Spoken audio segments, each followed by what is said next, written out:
Bonsoir à vous tous. Je prends la parole aujourd'hui avec gravité, mais aussi avec espoir, car notre silence devient complice. Il est grand temps de dire « ça suffit ». Depuis trop longtemps, les décisions du gouvernement s'éloignent des réalités du terrain. Le pouvoir d'achat recule, pendant que les prix s'explosent.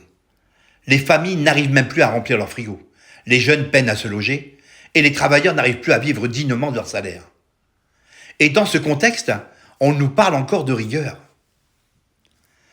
Les services santé sont à bout de souffle, les hôpitaux manquent de personnel, les soignants sont épuisés, et l'accès aux soins devient un luxe dans certaines zones rurales. Est-ce que c'est ça, la République solidaire? Et que dire des retraites? Ah, les retraites. Reculer sans concertation, imposer malgré le rejet massif du peuple, après une vie de travail. Je pense qu'on aurait le droit de mériter du repos, de la dignité, pas l'usure ni l'indifférence. Je le dis clairement, ces choix politiques ne sont plus acceptables. Ils ne nous protègent pas, ils nous abandonnent et ils nous divisent. Mais notre force, c'est notre unité. Notre droit, c'est la parole. Et notre devoir, c'est de jamais baisser les bras. Ensemble, citoyens, faisons ensemble entendre nos voix. Défendons nos droits et reprenons la main sur notre avenir.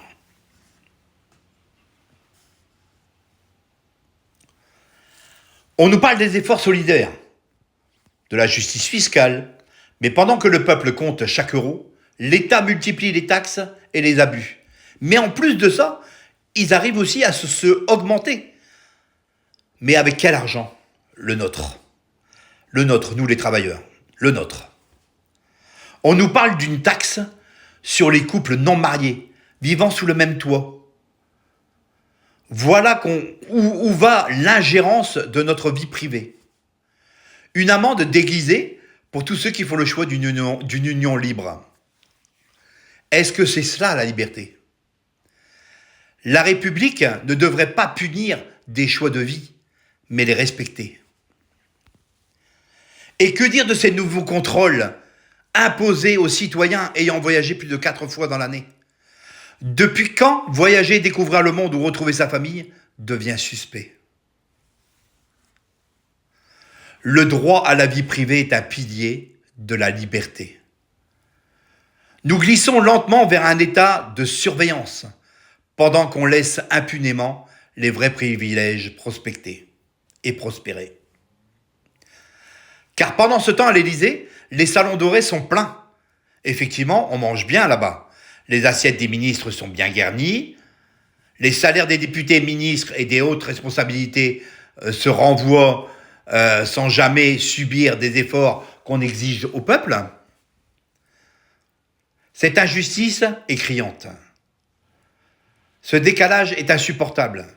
Il est temps de rappeler à la France que la France appartient à son peuple et pas à une caste protégée. Assez d'hypocrisie, assez d'inégalité. Citoyens, reprenons la parole, défendons notre liberté, notre dignité, notre justice. Pour le respect, pour la vérité, pour la France. Il est temps de regarder la vérité en face. Nous vivons plus dans une démocratie. Le mot reste, mais les institutions aussi. Mais l'esprit démocratique, lui, s'effondre. Quand le gouvernement impose des réformes contre l'avis du peuple, quand le président gouverne avec ses décrets de 49.3 à répétition, quand la parole libre est étouffée et que les contestations soient réprimées, alors ce n'est plus une démocratie. Ça devient une dérive autoritaire. La liberté d'expression est affaiblie. Les opposants sont marginalisés et les décisions sont prises sans réelle écoute du peuple. Le citoyen n'est plus souverain. Il est surveillé, pressé, réduit au silence. Pendant ce temps, ceux qui nous gouvernent vivent dans le confort, protégés, déconnectés de la réalité, oubliant que la France ne leur appartient pas, mais qu'il appartient au peuple, à nous tous. Il ne s'agit pas d'incitation à la haine, mais d'un appel à la lucidité. Le pouvoir ne respecte plus le peuple, il s'impose à lui. Alors levons-nous, non contre la République, mais pour la sauver, pour défendre nos droits, nos libertés et notre dignité. Aujourd'hui, je demande à tous nos dirigeants, élus, présidents, sénateurs, députés, attachés parlementaires, d'imputer leur salaire de la somme de 2 000 euros. Il n'est pas méchant de demander ça, sachant qu'on demande au peuple de faire un effort. Mais eux, de leur côté, ne le font pas. Donc, je leur demande, à moi, de leur imputer la somme de 2 000 euros par mois. Et de ne plus leur octroyer de privilèges, quelle que soit leur nature. Supprimer la cantine gouvernementale, dont ils se gavent gracieusement, pendant que le peuple crie famine. Supprimer les avantages enveloppes de faux frais, chauffeurs, garde du corps, la gratuité des transports, et j'en passe et des meilleurs.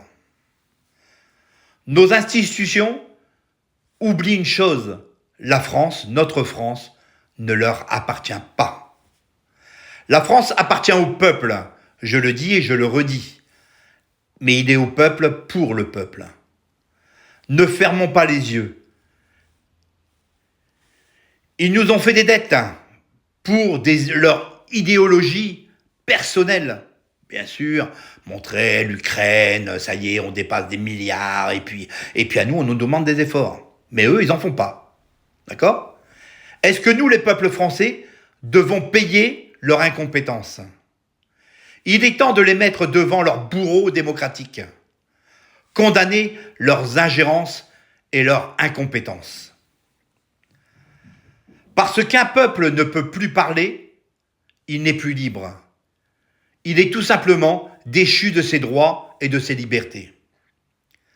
Patriotes, levons-nous pour que cette dictature revienne un pays souverain où la parole du peuple vaut le droit constitutionnel, où que la liberté de chacun ne s'arrête pas aux portes de l'Élysée. Vive la souveraineté, vive la France et vive la République.